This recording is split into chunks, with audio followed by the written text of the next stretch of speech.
안녕하십니까. 오늘 강의를 맡게 될 하나증권 강남 파이낸스 WM센터의 김대열 부장입니다.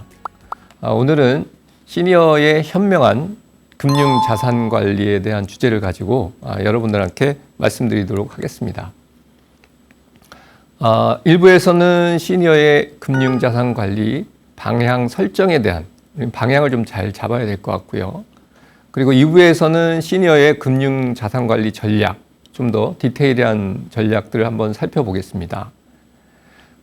이 짧은 시간에 모든 것을 다 말씀드릴 수는 없지만 여러분들께서 고기를 잡기보다는 고기를 잡는 방법, 이런 것들이 있구나라는 걸 한번 살펴보셨으면 좋겠고요. 우리가 체스를 두시거나 투자를 하시거나 이런 것들에 있어서 종반전이 중요합니다. 여러분들이 이제 은퇴를 하시거나 은퇴를 앞두고 계신 분들이라면 지금부터의 자산 관리가 가장 중요하다고 하겠습니다. 네, 그럼 먼저 방향 설정에 있어서 우리의 여건들을 한번 살펴보겠습니다. 100세 시대라고 얘기하죠. 그렇다면 우리 이런 장수 시대에 행복을 위해서는 어떤 게 필요할까요? 보통 1H, 4개의 F를 얘기합니다. 가장 중요한 것은 역시 건강입니다. 건강, 헬스. 그래서 여러분 건강을 잃으면 사실 모든 것을 잃는다는 말이 있듯이 건강 관리에 우선은 하실 필요가 있겠고요. 그 다음에 물론 이제 가족, 친구, 즐거움 이런 것들이 중요한데 역시 우리가 가장 큰 관심사는 돈이 되겠죠. 그래서 돈은 사실상 다른 것들하고 연계되면서 우리 어떻든 행복한 노후에 중요한 이벤트가 되겠습니다. 이러한 100세 시대 우리가 행복을 얘기할 때 특히 우리는 리스크, 위험을 얘기하죠. 그래서 100세 시대의 장수 리스크 4개를 보통 얘기를 합니다. 그 중에 첫 번째가 무전장수죠. 우리나라 65세 노인의 상대적 빈곤율이 40%가 넘는다고 합니다. OECD의 1위인데요. 65세 이상 노인의 자살률은 OECD 국가 중에 1위입니다. 그 가장 큰 이유가 경제적 어려움이라는 거죠. 그래서 역시 우리의 노후에 있어서 무전장수는 가장 큰 이슈고요. 그렇기 때문에 금융자산 관리에 대해서 조금 더 신경을 쓰셔야 됩니다. 그 다음 리스크는 유병장수. 우리가 건강 수명을 보통 73세로 얘기를 하거든요.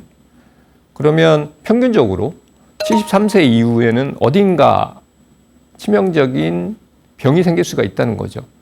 그래서 이러한 리스크 관리, 또 하나는 무업장수, 독거장수 이런 것들도 한번 고려를 해 보셔야 되겠습니다. 그러면 우리 가구주들은 어떨까요? 은퇴한 가구들의 생활비 마련 방법들을 한번 통계청에서 조사를 해봤는데요.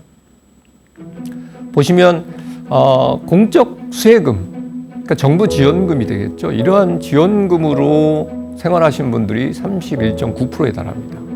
공적연금 29%, 자녀의 용돈, 가족의 수입으로 생활하신 분들이 24%, 실질적인 어떤 개인 저축이나 사적연금 이런 것 같은 경우는 5.4%밖에 안 됩니다. 결국은 우리 현재 평균적으로 가구주들의 은퇴 자금들은 상당히 부족한 것으로 나타납니다. 이런 것들 설문조사해 보면 그 은퇴를 하지 않은 가구주들의 은퇴 노후 준비 상황을 보면 보통이다 39%, 잘 되어 있지 않다 혹은 전혀 되어 있지 않다는 설문조사가 52%가 넘습니다. 그 정도로 우리는 은퇴 혹은 노후 준비에 대해서 부족한 것이 현실인데요. 지금부터 거기에 대한 큰 틀을 좀 한번 살펴보도록 하겠습니다. 여러분들, 우리 시니어, 베이비 부머들의 은퇴 세대의 특징은 어떤 걸까요? 가장 큰 특징이 빠르게 초고령화 사회가 도래하고 있다는 겁니다. 원래 초고령화 사회 그러면 65세 이상 인구가 전체 인구에서 차지하는 비중이 20%가 넘을 때를 얘기를 하는데요. 올해 2025년에 될 것이라고 전망을 했는데 2024년 작년 12월에 이미 20%를 초과했습니다. 그래서 이러한 고령사회 혹은 그만큼 우리는 고령화되면서도 같이 경쟁을 해야 되는 사회에 도래한 것이고요. 우리 마처 세대라고 합니다. 그래서 부모님 부양을 계속해야 되고 자식들에 대해서는 또 경제적인 지원을 해야 되는 마처 세대가 우리 베이비 부머, 우리 시니어들의 현재 현황이라고 하겠습니다. 또 하나는 부의 추적 수단이 우리 부동산이었죠, 주로. 부동산을 또 갖고 있다 보니까 가계 부채 비중도 높습니다. 그리고 가족 구조도 지금 변하고 있습니다. 부모님과 함께 늙어가는 가족 현황이 있고요. 그리고 비혼, 그리고 이혼도 증가하는 추세입니다. 부족한 노후 자금, 이거에 따라서 고령 재취업도 증가하고 있는 게 우리들의 현실이라고 하겠습니다. 이러한 현실과 맞물려서 우리 재무설계 혹은 금융자산관리 이런 쪽에 대한 관심도 이제 바뀌고 있죠. 또 바뀌어야 하고요.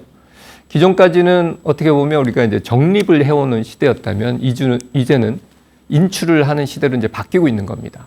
그래서 월급을 대신할 그 재원을 마련을 해야 되는 거고 어떻게 마련할까가 오늘 주로 다루고 싶은 내용이고요.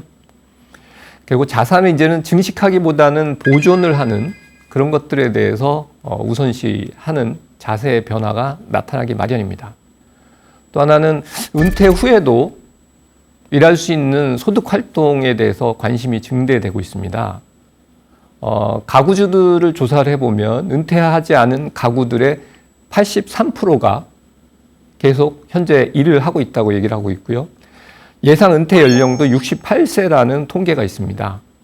그래서 우리가 소득 활동을 계속 할 수 있는 데 대한 관심을 좀 계속 가져야 될 거고요. 절세, 그리고 증여, 상속 대비 등에 대한 관심도 늘어나고 있습니다.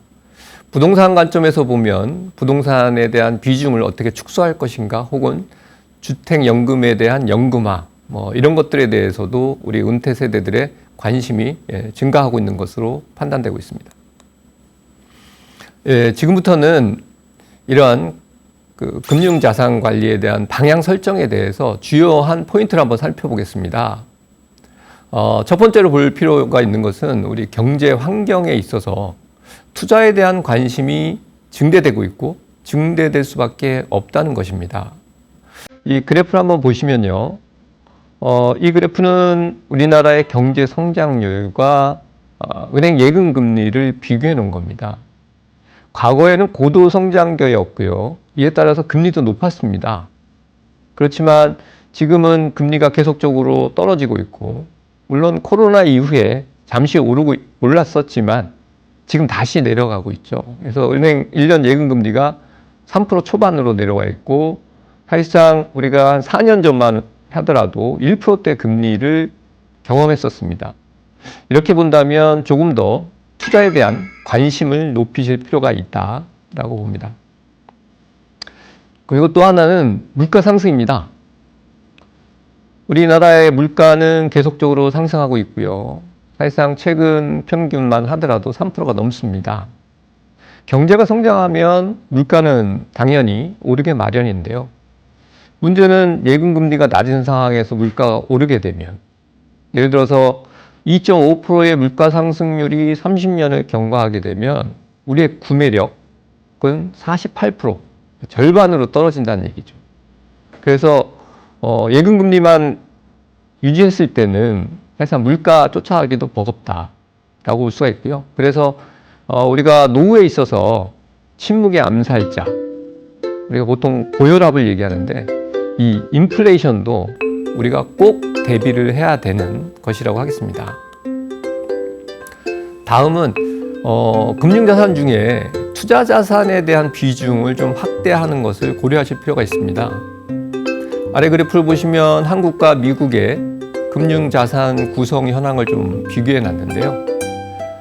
우리나라는 아직도 이 저금리 상황에서 이 현금이나 예금 비중이 너무 높습니다. 물론 그렇다고 해서 무조건 주식이나 무엇을 해야 된다 이런 얘기가 아니라요. 자산에서 현재의 내 자산의 금리 수준 그리고 거기에 맞춰서 조금 더 금리를 수익률을 올릴 수 있는 방안들에 대해서 고민을 하셔야 된다는 겁니다. 이제부터는 투자 자산을 통해서 은퇴 자산의 수익률 향상에 대한 얘기를 해보겠습니다.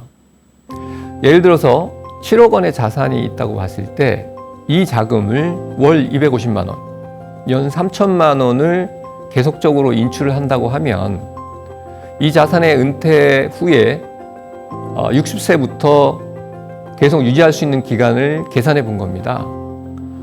이렇게 했을 때 연 3%면은 87세면은 자금이 고갈됩니다. 그런데 연 4%로 늘리게 되면 93세, 그리고 연 5%면 100세까지도 자금이 고갈되지 않습니다. 핵심은 여러분들이 너무 많은 수익률을 기대하기보다는 연 1%만 올릴 수 있는 전략들에 대한 공부를 지속적으로 하실 필요가 있다고 하겠습니다.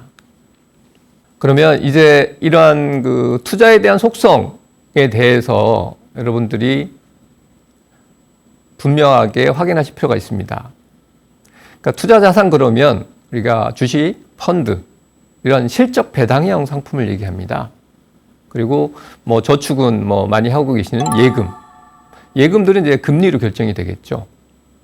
그래서 투자 자산이라 그러면 한마디로 변동성이 있다. 수익률이 변한다는 얘기죠. 근데 중요한 거는 이러한 수익률의 변화는 변동하긴 하지만 우상향한다. 그래서 평균적으로 예금 이자보다는 높았다는 게 역사적인 통계입니다. 그래서 우리가 투자에 대한 관심이 높은 거고요. 아래 그래프도 이제 그걸 보여드린 겁니다. 그러니까 투자 자산은 변동이 있습니다. 어떨 때는 쏠림 현상도 생겨서 주식시장 같은 경우도 한꺼번에 크게 오르기도 하고요. 한꺼번에 크게 빠지기도 하지만 우상향해 왔다는 거죠. 이러한 속성들을 조금 더 구체적인 예를 한번 들어드리겠습니다. 투자안이 이러한 4가지 투자안이 있다고 보겠습니다. 그러면 1회차 수익률이 10%, 2회차 수익률이 10%, 이런 것들 반복하면 20%가 되겠죠. 그런데 사안을 보시면 50% 대박을 냈다가 30%만 손실을 봅니다. 그래도 20%죠. 그래서 30% 대박을 냈다가 뭐 10%만 마이너스를 봅니다. 그래도 20%죠. 이런 것들을 반복한다고 가정하면 어떤 결과가 나올까요? 이러한 그래프가 나옵니다. 연 10%의 수익률을 내는 것이 일환입니다. 그래서 꾸준하게 수익을 내가는 게 중요하고요. 여러분들이 50% 수익 났다가 30%만 손실을 난다고 했을 때 수익을 낼 것 같지만 사안처럼 사실 제자리에 머물고 있습니다. 이러한 것처럼 꾸준한 수익률 관리가 중요하다. 그래서 우리 아인슈타인은 이런 현상이 바로 이제 복리 효과인데요. 그래서 아인슈타인은 세계 8번째 불가사의가 복리 효과라고 얘기를 한 적이 있습니다. 그러면 이러한 사례는 어떨까요? 투자 수익률이 한 해는 10%, 한 해는 마이너스 10%. 우리 평균적인 사람들의 투자 수익률이라고 보면 사안 같은 경우는 한 해는 50% 수익이 났다가 한 해는 50% 마이너스가 나는 이런 것들을 또 반복한다면 어떻게 될까요?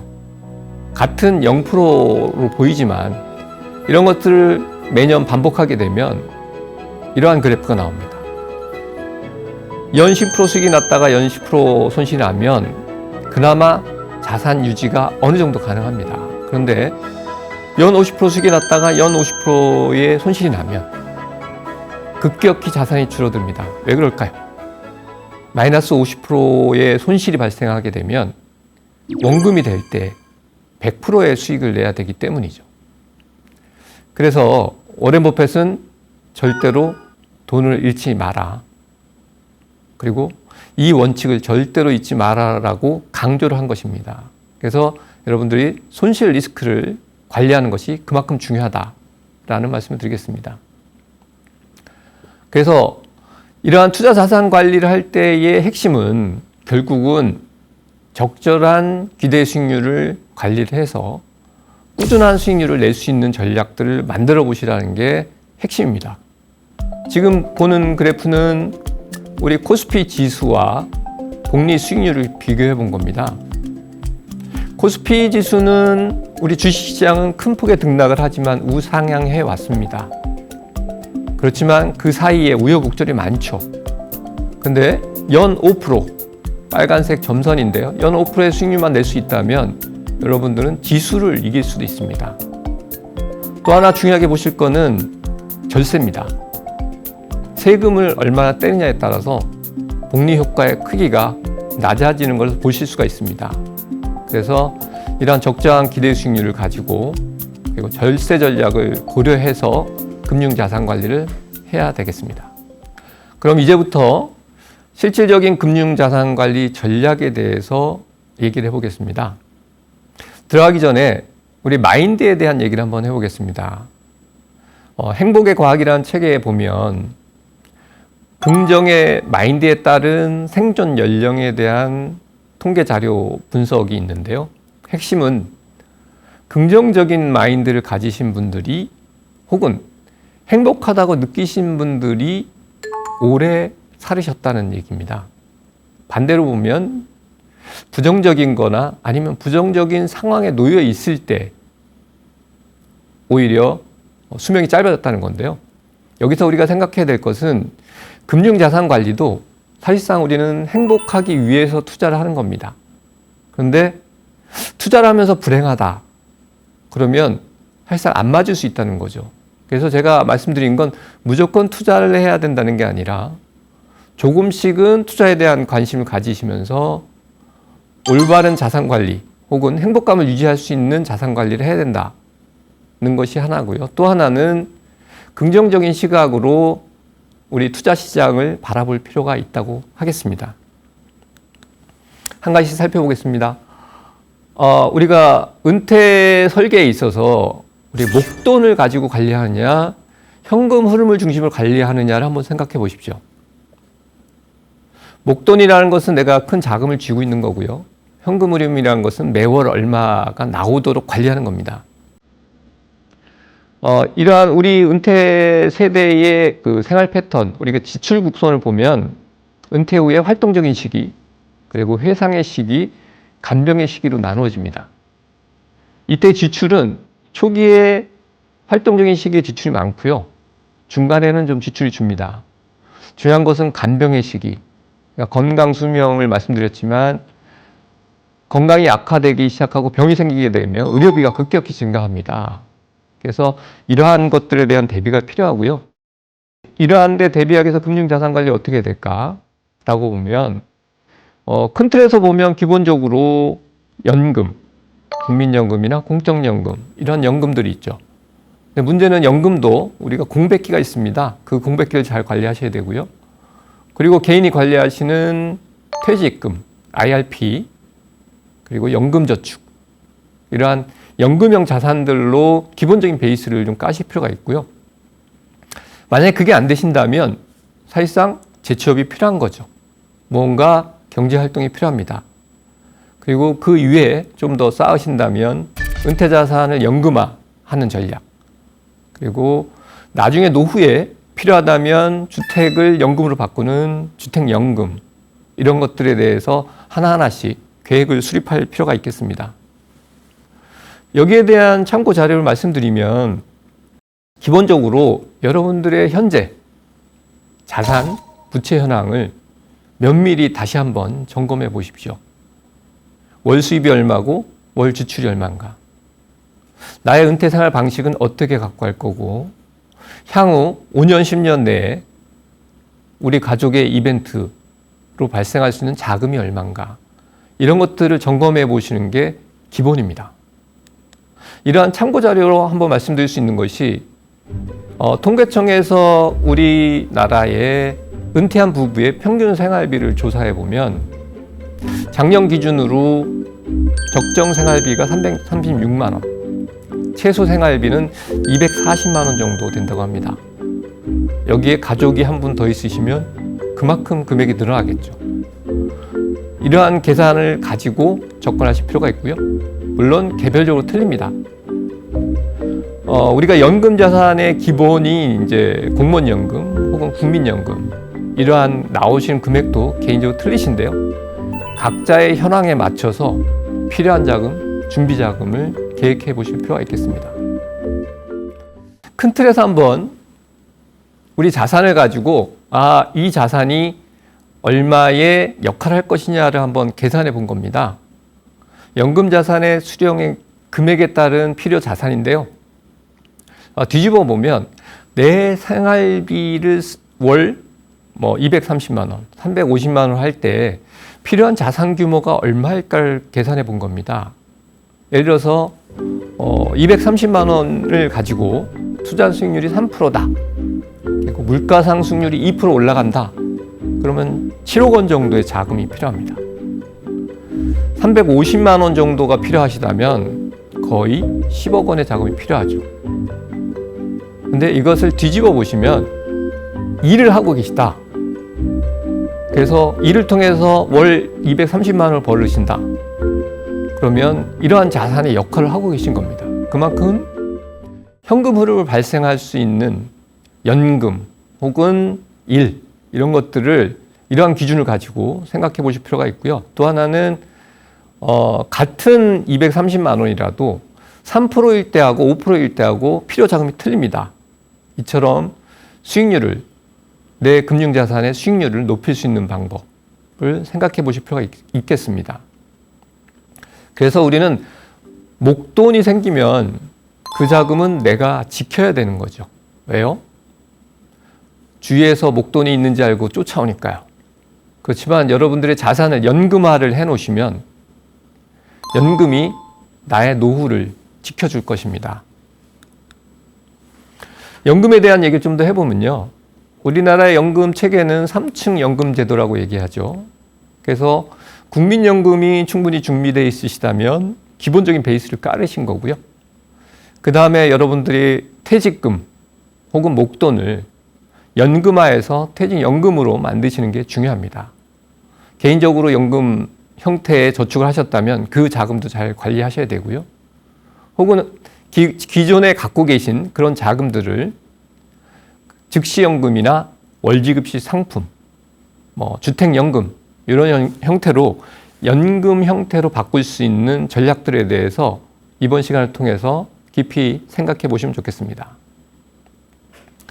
현금 흐름을 확보할 수 있는 재무 설계 전략에서는 다양한 것이 있을 수가 있겠는데요. 지금까지 말씀드린 퇴직금과 같은 자금들을 연금화하는 그죠? 전략들 그리고 주택연금, 농지연금 이런 것처럼 실물 자산을 연금화하는 이러한 전략들도 연금화 전략이 될 거고요. 앞서 말씀드린 바와 같이 재취업이나 부업이나 이런 걸 통해서 고정소득을 만드는 일자리를 마련하는 것이 우리의 현금 흐름 확보에 있어서는 가장 중요한 또 재무적인 설계라고 하겠습니다. 한편으로 보면 현금 흐름을 방해하는 요인들이 있습니다. 어떤 것이 있을까요? 대출이자, 세금, 건보료, 보험료 이런 것들도 시니어에 있어서는 현금 흐름을 방해하는 요인이기 때문에 적극적인 관리가 필요합니다. 지금까지 살펴본 내용들을 종합적으로 보면 재무설계 관점에서의 금융자산 관리를 하셔야 됩니다.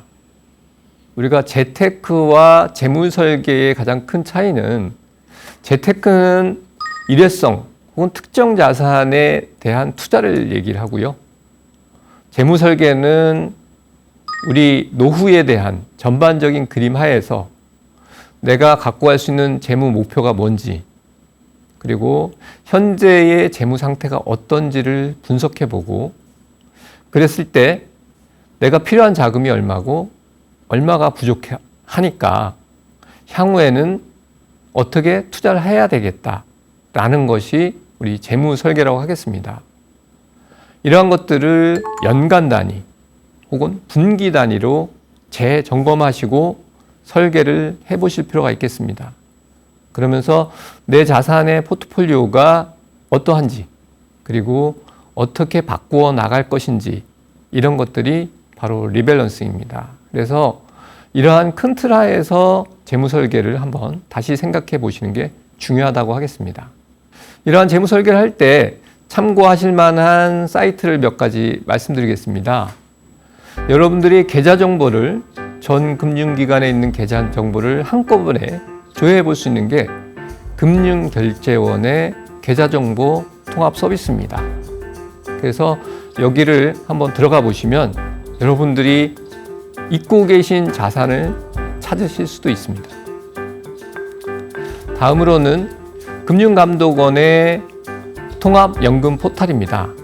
금융감독원의 통합연금 포탈에서 조회해 보시면 내연금 조회 혹은 재무설계, 내연금 조회는 여러분들의 국민연금부터 연금저축, IRP 등을 조회하실 수가 있고요. 여기에 보시면 노후 재무설계가 있습니다. 이런 것들 참고해서 자연스럽게 여러분들의 현재의 자금을 가지고 노후에 어떻게 준비를 해야 될까 혹은 필요한 자금이 얼마일까를 계산해 볼 수 있기 때문에 많이 활용해 보시기 바랍니다. 이제부터는 실질적인 우리 자산 선택에 대해서 몇 가지 아이디어를 드리겠습니다. 먼저 생각하셔야 될 거는 여러분들, 투자자분들의 성향에 맞는 투자 자산 선택입니다. 앞서도 말씀드리겠지만 행복을 위한 투자를 하시는데 이런 투자하는 과정이 행복해야 됩니다. 적어도 그것이 신경 쓰여서 미국 주식에 투자를 해놓고 밤잠이 안 온다 라고 하면 투자 성향이 안 맞는 거죠. 여기 이 예시표는 우리 금융기관에서 정해야 되는, 그리고 금융기관에서도 이렇게 권유해야 되는 상품의 예시를 들어놓은 겁니다. 여러분들이 안정적인 투자자다, 안정 추구형 투자자다 하면 상품 위험도에 있어서 초저위험 또는 저위험 상품을 하시는 게 맞습니다. 그리고 적극적인 투자자다 혹은 공격적인 투자자다 하시면 주식 투자나 해외 주식 투자, 해외 ETF 이런 것들을 하실 수 있는 거죠. 그래서 이런 투자 성향을 고려해서 상품을 선택하실 필요가 있습니다. 그런데 그렇다고 해서 과연 이러한 그 성향이 안 맞다고 해서 무조건 안전적인 걸 하셔야 되냐? 그러면 앞서 살펴본 바와 같이 안전적인 자산만으로는 물가 상승률 쫓아가기가 어렵지 않습니까? 그래서 일종의 포트폴리오를 구성할 필요가 있습니다. 하나의 예시를 들어드린 건데요. 안정적인 투자자나 위험 중립적인 투자자들도 자산의 일부에 대해서 주식 관련 자산을 편입해서 기대 수익률을 높일 필요가 있는 거죠. 꼭 주식이 아니더라도 대안 상품, 그러니까 주식과 연계된 상품을 통해서 기대 수익률을 높일 수 있는 상품들이 있습니다. 이런 것들을 여러분들의 금융기관 관리자, PB를 통해서 한번 확인해 보신다면 그러한 아이디어를 좀 더 얻으실 수 있다고 생각이 됩니다. 대표적인 게 우리가 이제 주식을 많이 얘기를 하시는데요. 주식 투자 같은 경우는 사실 자산 관리 한 분야입니다. 이미 많은 공부가 되어 있고 하고 계시다면 주식 투자 하시되 앞서 살펴보신 대로 내 자산에서 어느 정도의 비중을 갖고 가실까는 한번 결정해 보시고요. 이것이 어렵다. 혹은 주식 투자 하시고 있으시다 하더라도 과거 성과가 안 좋다 하시면 펀드나 ETF를 활용하시는 게 좋겠습니다. 펀드란 자산운용회사에서 개인들의 자금을 한꺼번에 모아서 대신 투자해주는 펀드 매니저가 나의 자산을 운영해주는 게 되겠고요. ETF라고 하면 펀드이지만 주식처럼 상장되어 있는 상장지수 펀드가 ETF입니다. 그래서 주식과 펀드의 특성을 둘 다 가지는 게 ETF이고요. 그래서 최근 3, 4년 사이에 ETF에 대한 투자가 상당히 많이 늘어나고 있고 그 니즈도 크게 증가한 것으로 보입니다. 이러한 데에 대한 공부들은 조금 더 많은 채널을 통해서 확인하시면 좋겠습니다. 그리고 레버 어카운트나 자산 운용사 또는 투자 자문사의 자문 계약을 하는 투자 전략도 있고요. 요즘 많이 하는 채권 혹은 리츠, 해외 채권 이러한 다양한 자산이 있기 때문에 여러분들의 투자 스펙트럼을 조금 더 넓혀 나가실 필요가 있겠습니다. 그러면 노후 금융자산 관리에 있어서 핵심 상품을 몇 가지 말씀드리겠습니다. 첫 번째는 연금저축입니다. 연금저축은 많이들 알고 계시고요. 이미 들고 계신데 관리가 안 되고 계신 경우가 많습니다. 연금저축이라 하면 보통 여러분들이 직장을 다니실 때 소득공제를 위해서 들으신 경우가 많으십니다. 그러시면 이러한 것들을 우리 이제 시니어의 관점에서 보면 연금저축에 대한 투자를 어떻게 할 건가? 왜냐하면 이미 자금이 어느 정도 불어나 있기 때문입니다. 기존에 여러분들이 가입하고 계신 연금계좌 혹은 연금저축보험의 현황을 먼저 잘 파악해 보십시오. 연금저축보험의 경우는 공시이율로 운영되고 있고요. 공시이율이 계속적으로 낮아지면서 연금저축보험에 대한 기대수익률이 낮아지고 있습니다. 그래서 연금저축보험을 증권회사로 이전하는 수요가 많이 늘어나고 있는 것이 현실인데요. 이러한 연금저축보험이나 연금저축 신탁은 이전이 가능합니다. 그래서 이러한 이전을 통해서 관리하신다면 여러분들의 기대수익률을 높일 수 있는 거고요. 증권회사에 있는 연금저축보험 같은 경우는 과세대상 펀드, 여러분들이 그냥 해외 주식형 펀드나 ETF를 하게 되면 과세가 됩니다. 그런데 이 연금저축 안에서 운영하시면 비과세로 운영이 됩니다. 그래서 과세 이연이 되는 거고요. 나중에 연금소득세만 내면 되는데 연금소득세는 늦게 타실수록 연금소득세가 줄어듭니다. 그래서 과세 이연 효과가 큽니다. 또 하나는 연금저축에서 운영했을 때 여기서 발생하는 소득은 금융소득 종합과세에서 제외가 됩니다. 그렇기 때문에 연금저축을 잘 활용하실 필요가 있겠습니다. 다음으로 IRP를 살펴보겠습니다. IRP 같은 경우는 개인형 퇴직계좌를 얘기하는데요. 여러분들이 퇴직을 하실 때 2022년부터는 당연히 IRP로 받도록 제도화되어 있습니다. 중간정산을 받으시는 경우도 IRP로 입금하게 되어 있죠. 그러면 이러한 IRP가 들어왔을 때 여러분들이 어떻게 운영하느냐라는 것이 관건이 될 거고요. 퇴직금을 받지 않으셨더라도 소득공제를 위해서 IRP를 들으신 경우가 있으세요. 현재는 세액공제를 받고 계실 텐데요. 이러한 IRP에 대한 관리가 중요하십니다. 왜냐하면 연금저축과 마찬가지로 IRP도 이 안에서 운영하게 되면 과세대상 펀드가 비과세로 운영이 되면서 과세가 이연이 됩니다. 또한 금융소득종합과세에서 제외가 되죠. 중요한 것은 현금을 관리할 것이냐, 현금 흐름을 유지할 것이냐, 아니면 목돈을 관리할 것이냐라는 파트에서 살펴보았듯이 여러분들이 퇴직금을 받아서 목돈을 인출하실 게 아니라 IRP에서 연금 형태로 만드시는 게 노후 자금 관리에 있어서는 가장 중요합니다.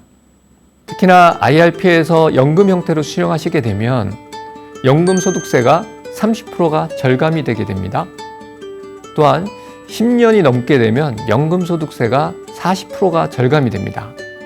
그렇기 때문에 여러분들이 퇴직금을 받으셨다면 혹은 IRP에 지금 퇴직금이 있으시다면 IRP에 대한 상품 관리를 잘 해나가실 필요가 있겠습니다.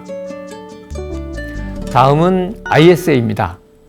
ISA는 개인 종합자산관리 계좌라고 얘기를 하고 있고요. 이미 시행이 되고 있는데 올해 뉴스를 많이 검색해 보시면 ISA에 대한 뉴스가 많이 나옵니다.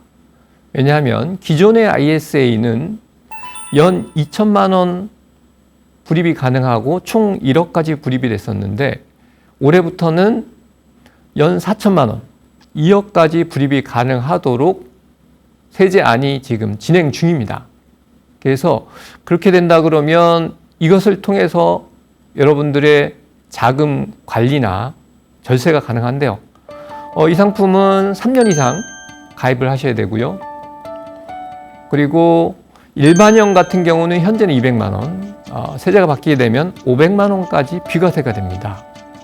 그리고 그 수익을 초과하는 분에 대해서는 9.9%로 분리과세가 됩니다. 증권회사의 중개형 ISA를 활용하시게 되면 주식 투자도 하실 수가 있고요. 채권 투자, ETF, ELS 이런 다양한 자산 관리가 가능합니다. 유념하실 거는 연간 납입 한도가 2천만 원이지만 예를 들어서 3년의 이상의 만기가 있기 때문에 먼저 만들어서 10,000원이라도 넣어놓게 되시면 3년 후에 내가 일시금을 더 많이 넣고 단기간에도 이러한 세제 혜택을 볼 수가 있겠죠. 그래서 이러한 ISA를 통한 자금 관리에 대해서 유념하실 필요가 있겠습니다. 마지막으로 다양한 상품을 통한 노후 자금 관리에 대해서 한번 말씀드리겠습니다. 시간이 짧기 때문에 대표적인 것 말씀드릴 텐데요. 여러분들의 관리자 혹은 금융기관을 통해서 혹은 다양한 채널을 통해서 공부해 보시면 이러한 상품들을 하나하나씩 조회하실 수가 있습니다. 간단하게 살펴보면 안정추구형 상품, 채권 혹은 CMA, 채권형 펀드. 여러분들 CMA는 금융종합자산관리 계좌인데요. 증권회사의 CMA 같은 경우는 언제든지 넣었다 뺐다 하면서도 2% 중반의 금리를 주는 것이 CMA입니다. 이런 것들을 적극적으로 활용하시고요. 저쿠폰 채권이라 하면 과거에 낮은 금리, 그러니까 낮은 쿠폰으로 발행한 채권을 현재 거래하는 것을 말합니다. 그렇게 되면 이자 수익률은 높아져 있는데 쿠폰 금리는 낮기 때문에 절세 효과가 있습니다. 그래서 저쿠폰 채권을 잘 찾아보시면 좋을 것 같고요.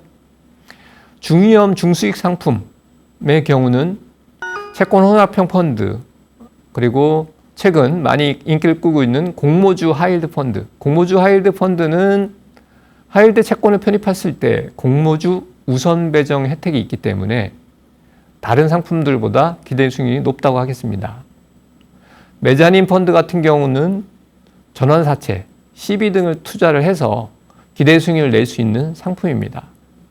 사실상 금융상품들은 다양한 카테고리를 가지고 있기 때문에 여러분들이 조금 더 공부를 하신다면 나의 자산의 기대 수익률을 높일 수 있는 다양한 전략을 가져갈 수가 있고요.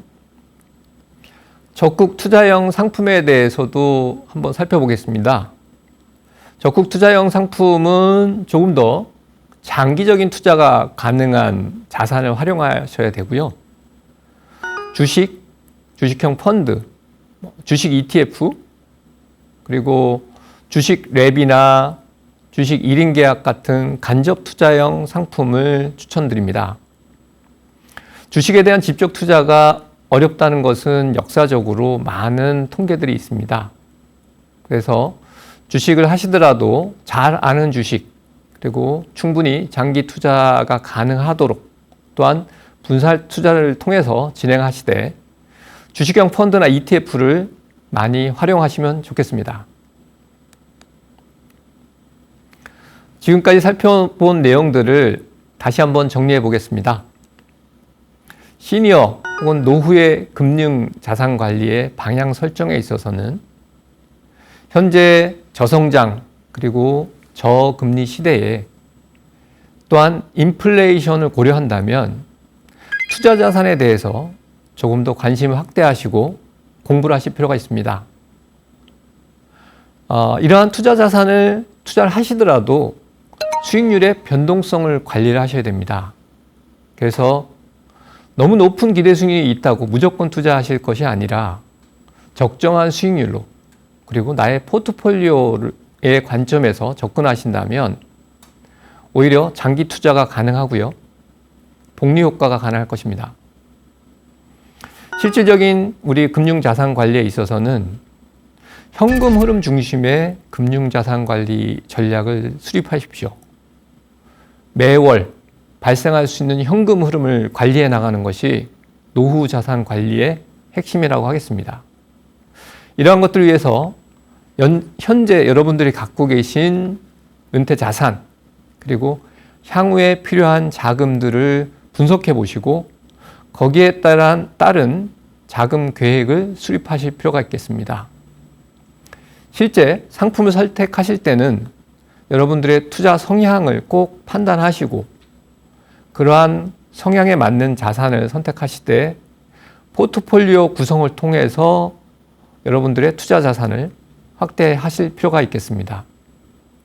마지막으로 노후 금융자산관리의 핵심 상품은 역시 IRP나 연금저축, ISA, CMA 이런 것들에 대해서 공부를 해 나가신다면 여러분들의 현명한 금융자산관리가 진행될 것으로 생각이 됩니다. 지금까지 하나증권 김대열 부장이었습니다. 감사합니다.